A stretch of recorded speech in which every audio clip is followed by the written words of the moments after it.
하나님 말씀 사무엘하 21장 1절에서 14절까지 말씀 교독하겠습니다.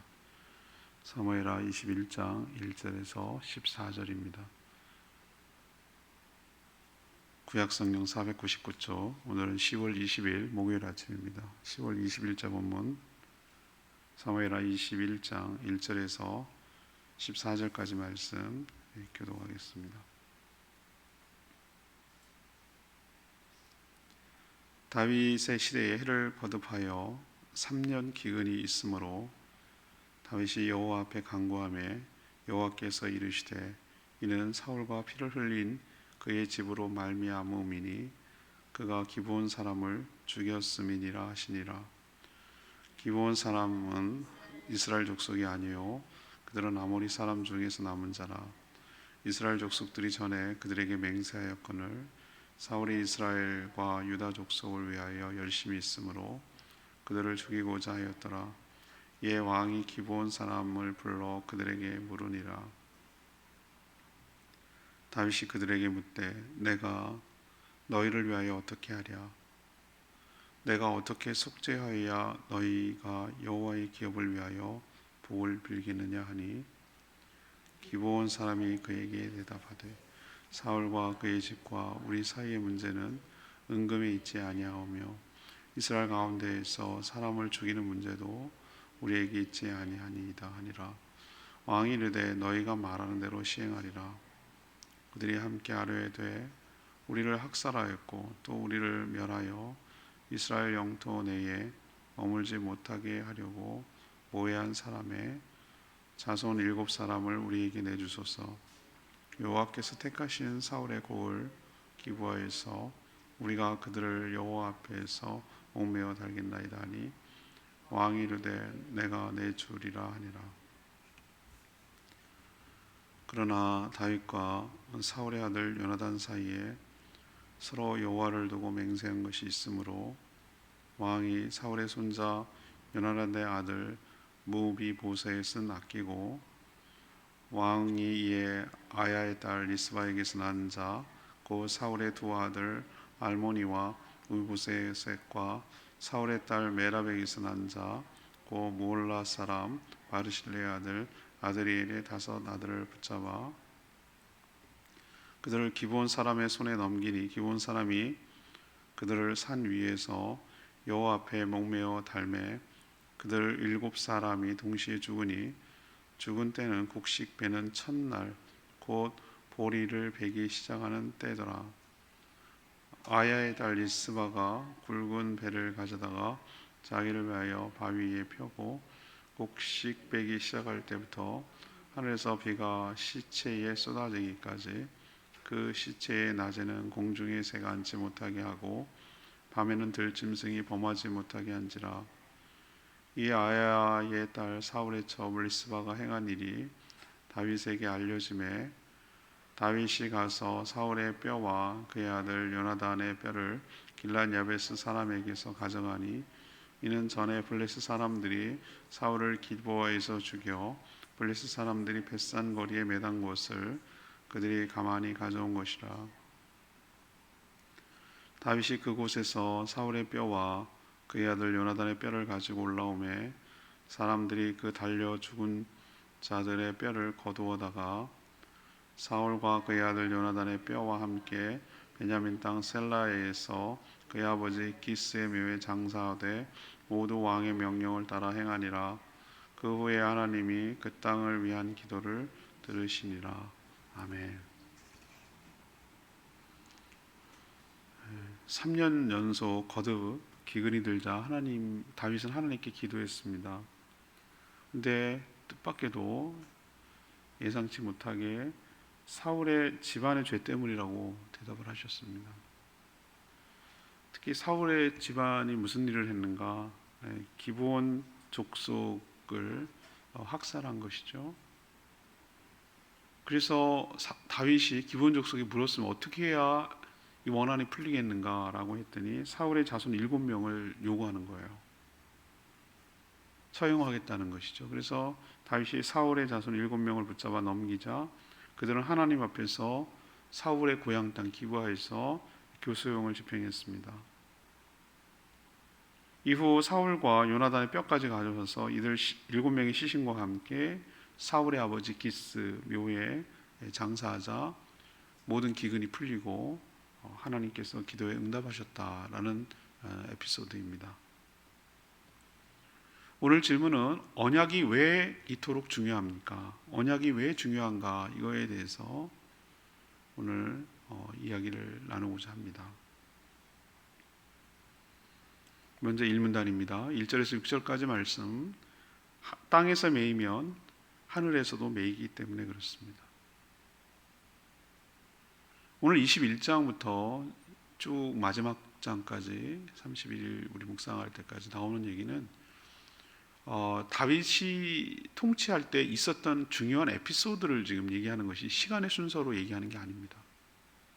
이게 언제 무슨 일이 있었는지에 대해서 우리는 이렇게 시간의 순서대로 역사를 기억하는데 그렇지 않고 쭉 다윗의 역사를 기록한 다음에 그 통치 기간 동안에 정말 중요했더라고 생각되는 그 사건을 하나씩 이렇게 나열하고 있는 것이죠. 오늘 21장은 정말 저는 이 본문을 읽을 때마다 좀 당혹스럽기도 하고 이걸 어떻게 해석을 해야 될지 당황스럽기도 해요. 뭐 이런 일이 있었나라고 싶기도 하고 또 이게 정당한 일인가 이런 생각이 들기도 하고 헷갈리기도 해요. 그렇지만 이것도 분명히 있었던 일이고 여기서도 하나님께서 뭔가 우리에게 얘기하고 싶은 얘기가 있기 때문에 성경에 전 기록했다고 보는 것이죠. 자, 이 일은 다윗 통치 기간에 있었던 일 중에 하나인데 시기는 특정되지 않아요. 언제인지는 몰라요. 언제라고 얘기하지 않았어요. 그렇지만 분명한 사실은 뭐냐면 그러니까 연속 3년 동안 기근이 들었습니다. 아니 어떻게 3년 동안에 기근이 들지? 근데 여러분 가만 생각해 보세요. 우리도 김만덕 시기 아시죠? 영조 때 태어나서 정조 때 일어난 일입니다. 김만덕이 실존 인물이에요. 저 김만덕 하면 저기 산지천에 있잖아요. 거기도 있고 모충사에 가면 그 기념탑도 있습니다. 제가 비전 트립 할 때 거기 꼭 데려가서 그 에피소드 얘기를 해주는데 그때도 연속 3년이 제주도에 기근이 들어가지고 굶어 죽는 거예요. 사람들이 굶어 죽는 거예요. 근데 왜 굶어 죽을까라고 생각해 보세요. 옛날에는 종자상이었고 종자를 연구하고 종자를 보관하고 그런 게 없어요. 흉년이 그러니까 추수를 하면 그 중에서 실하는 거 그 조상들도 알고 있는 거죠. 유전자의 법칙을 아는 거죠. 좋은 놈을 실한 놈을 골라놔야 그것을 씨로 내년에 심는 거예요. 근데 심을 씨가 없는 거예요.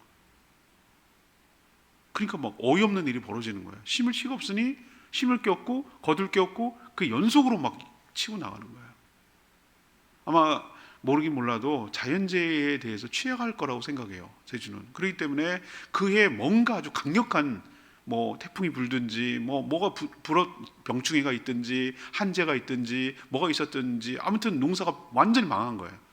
그러고 나니 사람이 그 다음에 굶어 죽기 시작하는 거예요. 그때도 그랬던 것 같아요. 옛날에는 자연재해가 생존에 치명적이잖아요. 농약이 있어요. 요즘도 막 갑자기 오면은 난리가 나잖아요. 비만 내려도 병충해만 있어도 온도가 올라가지 않고 추워도 이러면 다 끝나잖아요. 근데 그 당시에는 먹을거리가 대체가 없고 무역이 안 되기 때문에 자연재해가 있다, 기근이 있다, 이거는 정말 생존하는데 치명적이에요. 세계사를 연구해 보면 그걸 책도 보고 하는데 아일랜드는 감자의 곰팡이병에서 아일랜드 국민의 3분의 1인가가 죽었어요. 그때 미국으로 막 이주하고 그랬어요. 그 아픈 역사가 있어요.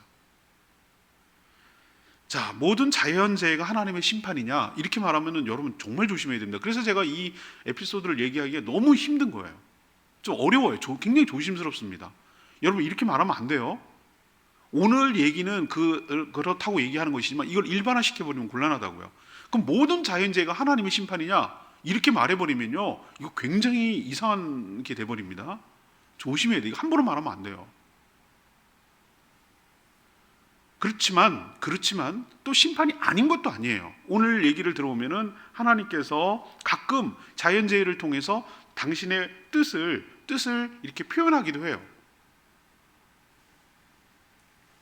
왕으로서 책임을 지고 있으니 다윗은 하나님께 왜 이런 일이 있는지 당연히 하나님께 기도를 드리고 물었죠.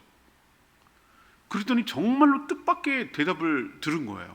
뭔가 하나님은 그 전왕인 사울과 그의 가문이 저지른 피 흘림 때문이다 라고 대답을 하셨어요. 당황스러웠을 거예요, 아마 다윗도.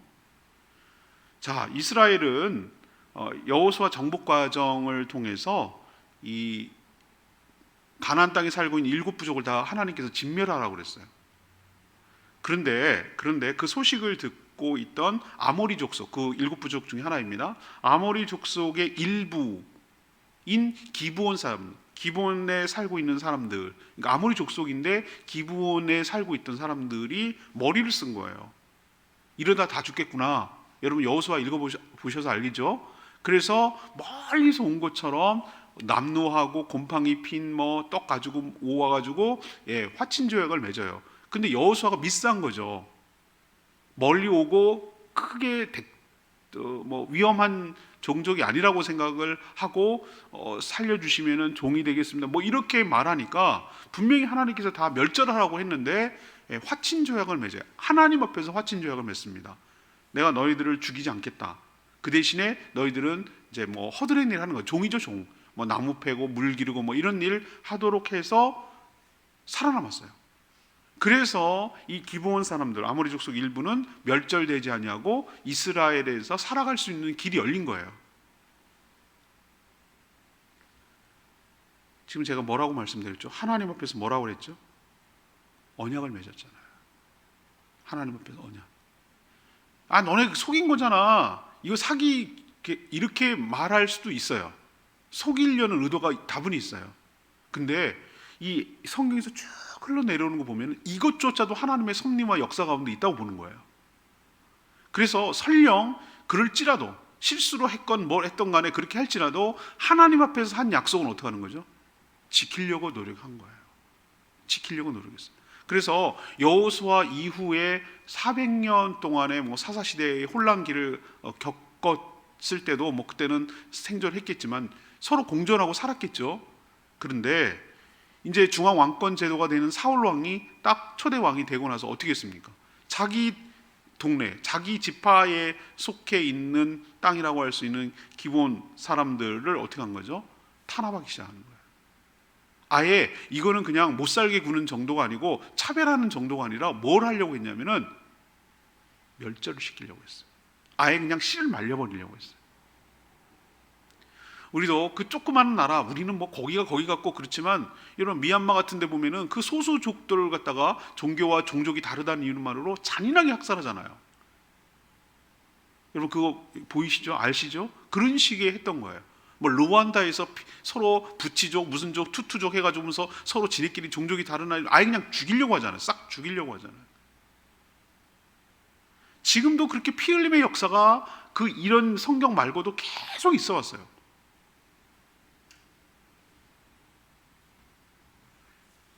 다 잊어버리고 자기가 한 것도 아니고 사울 왕이 했는데도 불구하고 모르는 일인데도 불구하고 다윗은 몰라요. 무슨 일이 있었는지 몰라요.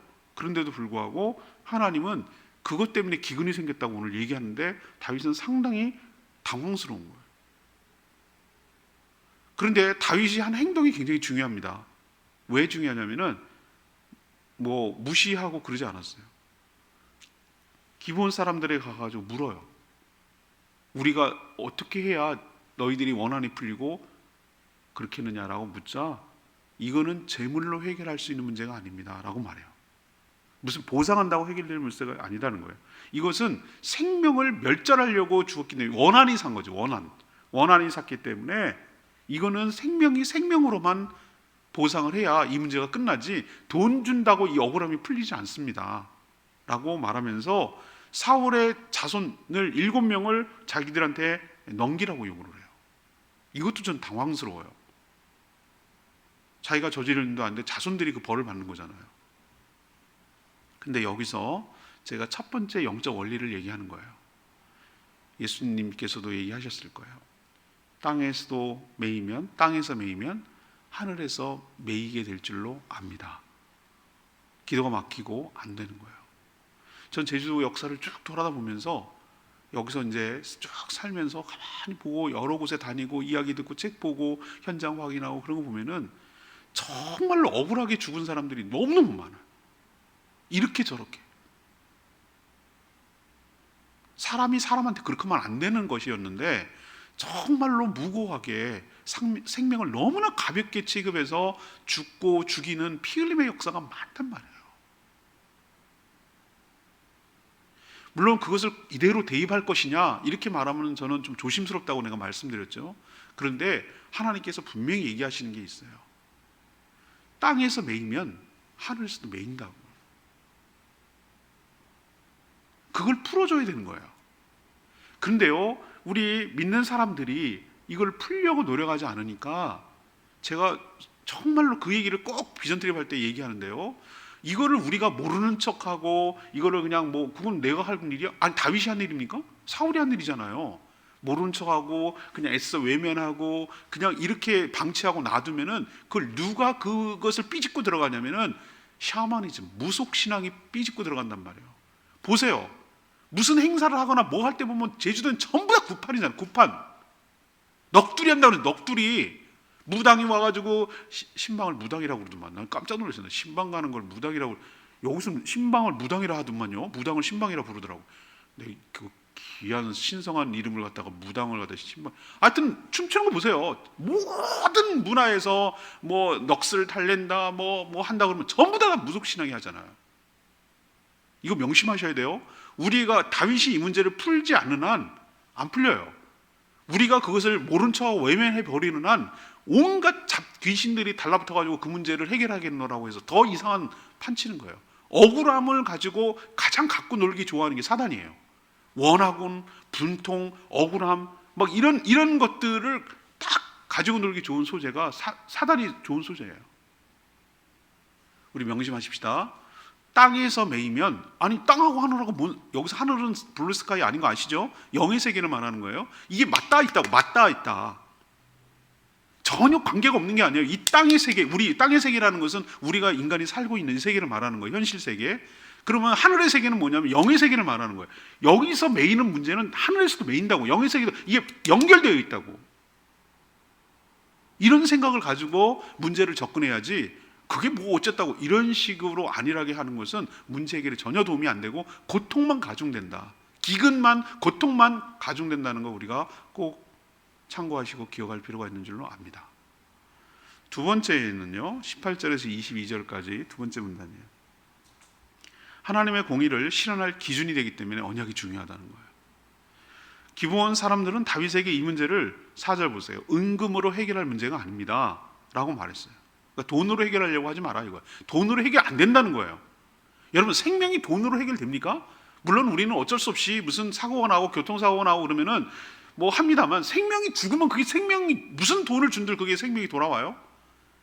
근원적으로 해결 안 돼요. 생명에 관한 문제는. 예를 들면 재산의 손해라든가 뭐 이거는 꼭 갚으면 돼요. 그거는 오히려 일이 쉬워요. 그런데 생명에 관한 것은 되돌리고 되물릴 수가 없기 때문에 이게 쉬운 문제가 아니에요. 특히 억울하게 죽은 사람들. 억울하게 죽은 사람들 정말 많거든요.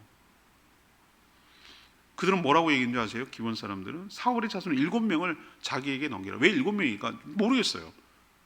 7명이 완전 숫자가 7명인지 아무튼 7명 뭐 자기네가 7명만 죽었겠어요. 그러면 7명 요구하겠어요. 어마어마하게 죽었겠죠. 종족 자체가 말살되려고 했으니까. 근데 7명을 넘기라는 거예요.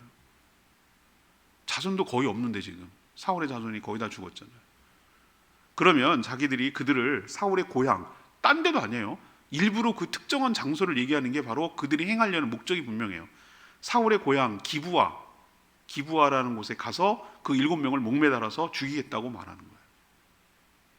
왜 하필 기부아죠? 사울의 고향이잖아요. 누구 때문에 이렇게 억울한 일이 생겼다? 사울 때문이다라는 거잖아요. 그 원한을 풀어야 되겠다는 거잖아요. 그래서 사울이 지은 죄를 이렇게 갚게 만들겠다, 속죄하게 만들겠다라는 뜻이에요. 그들은 한결같이 표현한 말이 있어요. 여호와 앞에서 처형하겠다, 여호와 앞에서 공의를 집행하겠다, 이 말이에요. 이 말은 율법이 있어요. 민수기 35장 31절에서 33절 보면은 공의를 하나님께서 어떻게 할 때, 생명을 해야 할 때 생명으로만 갚을 수 있다고 그랬거든요. 하나님의 공의를 실행하겠다, 우리가 정당하게 집행하겠다, 그런 의도로 말하는 거예요. 그래서 여호와 앞에 이렇게 표현하는 거예요. 결국은 다윗은 안 들어줄 수도 있었어요. 뭔 험한 소리 하고 있어. 쓸데없는 소리 하고 있어. 난 모르는 일이야. 내가 했냐? 뭐 이렇게 나올 수도 있는데 다윗은 그렇게 하지 않았어요. 그들의 원한을 풀어야 이 문제가 해결된다고 본 거예요. 이거는 그들의 문제가 아니라 무슨 문제라고 본 거죠? 이스라엘 전체에 관한 문제라고 본 거예요.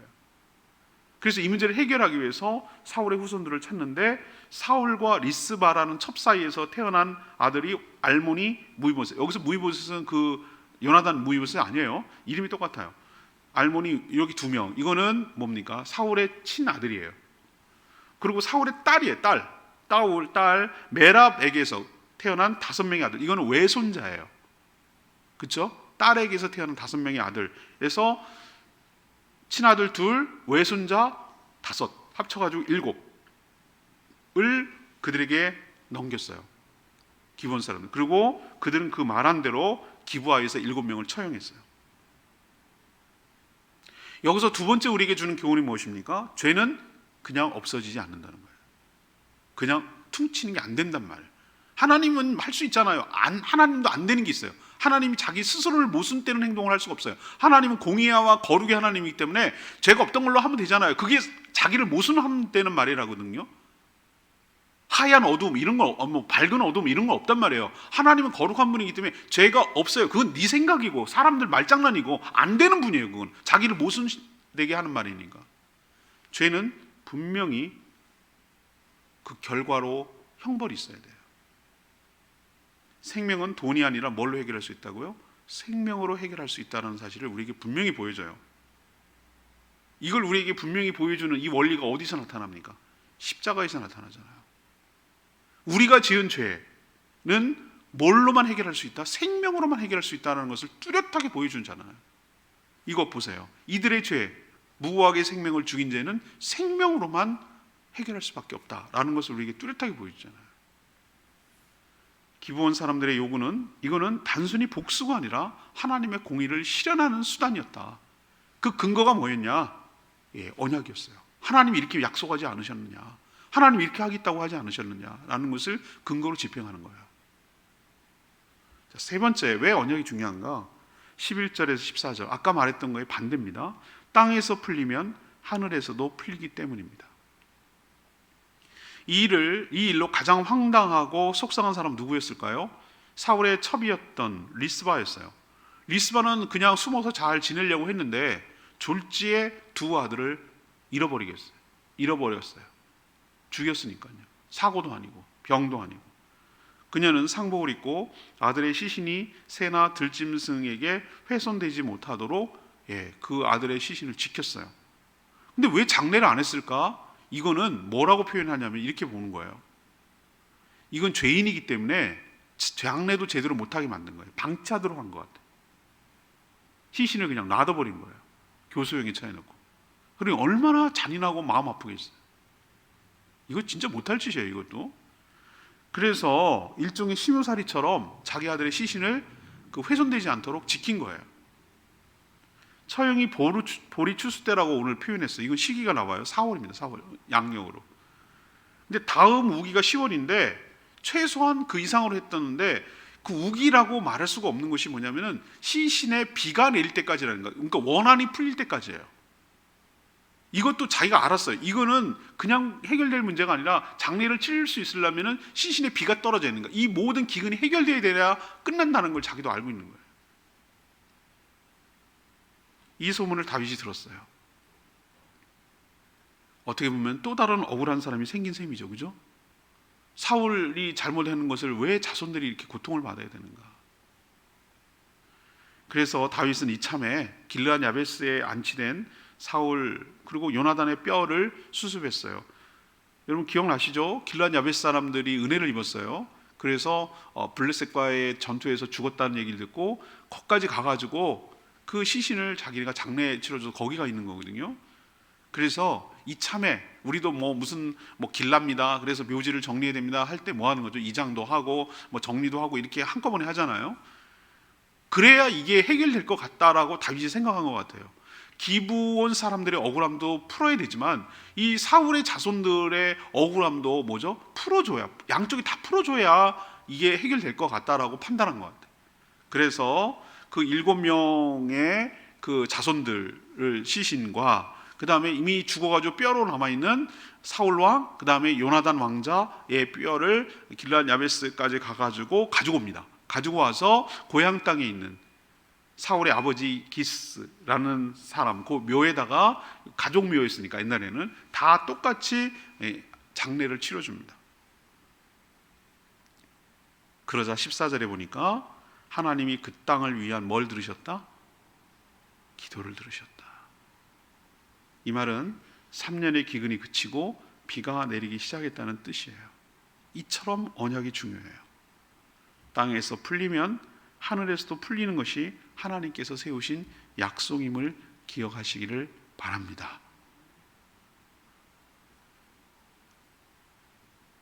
우리도 산천단에서 여러분 기후제 지내는 거 아십니까? 7, 8년 전인가요? 기억나는데 제주도의 전체에 가뭄이 들어가지고 얼마나 힘들었는지 몰라요. 여기 도심은 아니었는데 시골은 격일로 급수했어요. 격일로. 여기 기가 막히죠. 만약에 비가 안 내리고 물이 저수지가 마르면은 방법이 없어요. 여기는. 근데 산천단에 난 요즘 세상에 참 기후제를 다 드리고 난 참 기가 막혀가지고 산천단 요즘 예쁘게 꾸미고 있습니다. 관광지 만들라고 제가 가보니. 요즘 세상에 기후제 드리지 말고 억울한 일 만들지 말아야 돼요. 제 생각은 그래요.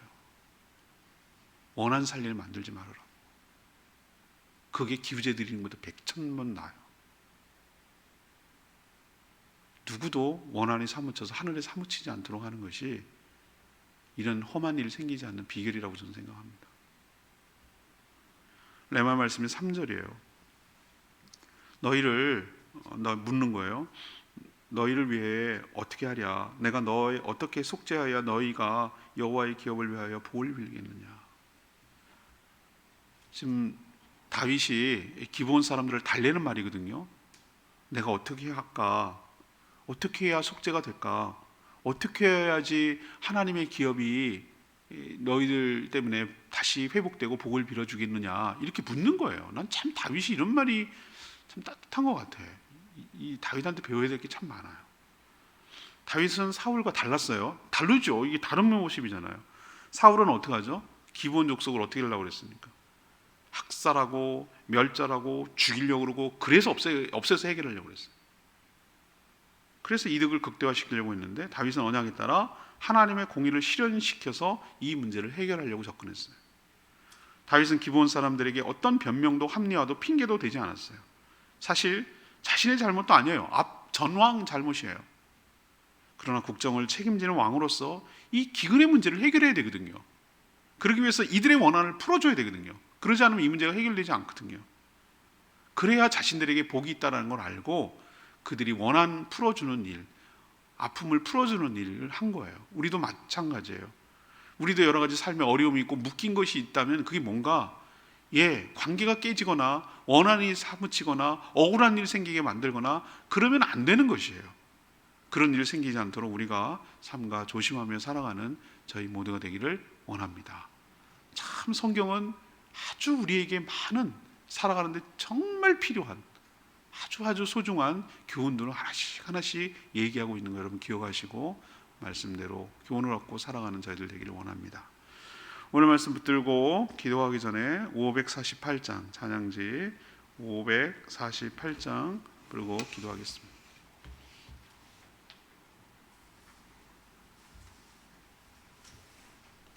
찬양지 548장입니다. 사랑합니다. 나의 기도 들으사 548장입니다.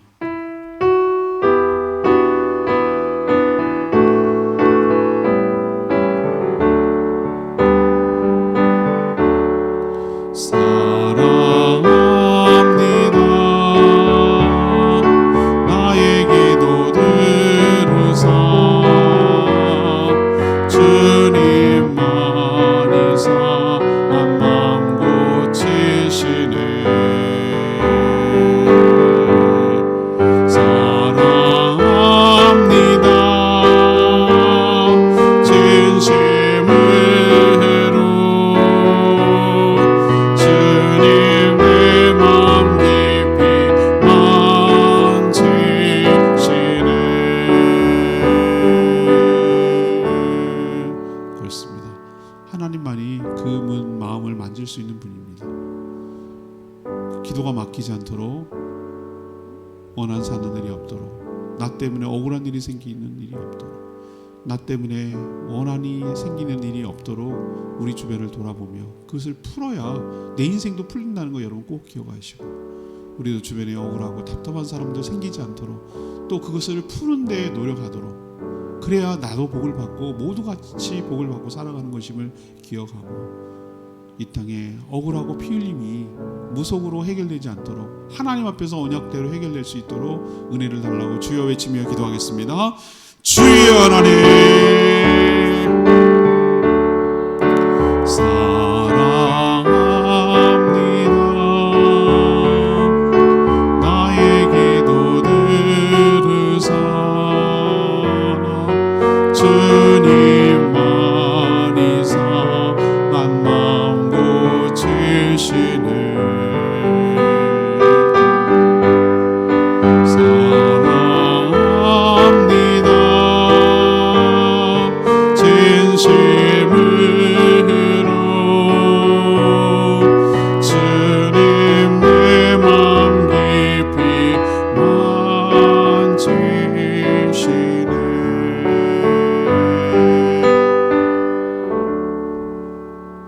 하나님, 주님의 말씀처럼 땅에서도 매면 하늘에서도 매이고 땅에서 풀면 하늘에서도 풀릴 줄 믿습니다. 누구에게라도 원한 사는 일을 하지 않게 하여 주시옵소서. 특별히 무고한 생명이 다치게 하는 일이 없도록 삼가 조심하며 두려워하게 하여 주시옵소서. 하늘의 복이 중단될 수 있음을 깨닫게 하여 주시옵소서. 대신에 이 땅에서 하나님의 공의가 실현되는데 힘쓰며 살아가는 저희들 되게 하여 주시옵소서. 억울한 사람이 생기지 않도록 이 땅에 하나님의 공의와 사랑이 펼쳐가도록 흘러가도록 저희들이 힘쓰게 하여 주시옵소서. 하나님 앞에서 한 약속은 작은 것이라도 소중하게 여기고 온전히 지키는 저희들 되게 하여 주시옵소서. 하나님, 저희가 사는 이 제주 땅에 원한에 사무친 일들이 너무너무 많습니다. 이 문제가 하나님의 공의와 언약으로 속히 해결될 수 있도록, 그래서 우리의 모든 재앙이 물러가며 우리의 기도가 상달되며 하늘의 복이 이 땅에 임하도록 은혜를 베풀어 주시옵소서. 오늘도 간구하는 모든 기도 주님 응답하시고 주님과 동행하는 복된 하루 되게 하시며 우리의 삶을 허튼데 허비하지 않게 하여 주시고 주님 주신 사명 따라 영원권하여 주님 제자 삼으며 몸된 교회를 세워가는데 제주 복음화에 헌신하며 힘쓰며 살아가는 저희들 되게 하여 주시옵소서. 오늘도 감당할 수 있는 지혜와 능력과 힘을 주시고 그래서 맡겨진 사명들 잘 감당하도록 복 내려 주시옵소서. 주님께 모든 것 맡기며 예수 그리스도의 이름으로 축복하며 기도합니다. 아멘. 오늘 하루도 주님의 은혜 가운데 살아가는 복된 하루 되기를 축복합니다. 충분히 기도하고 하루 시작합니다.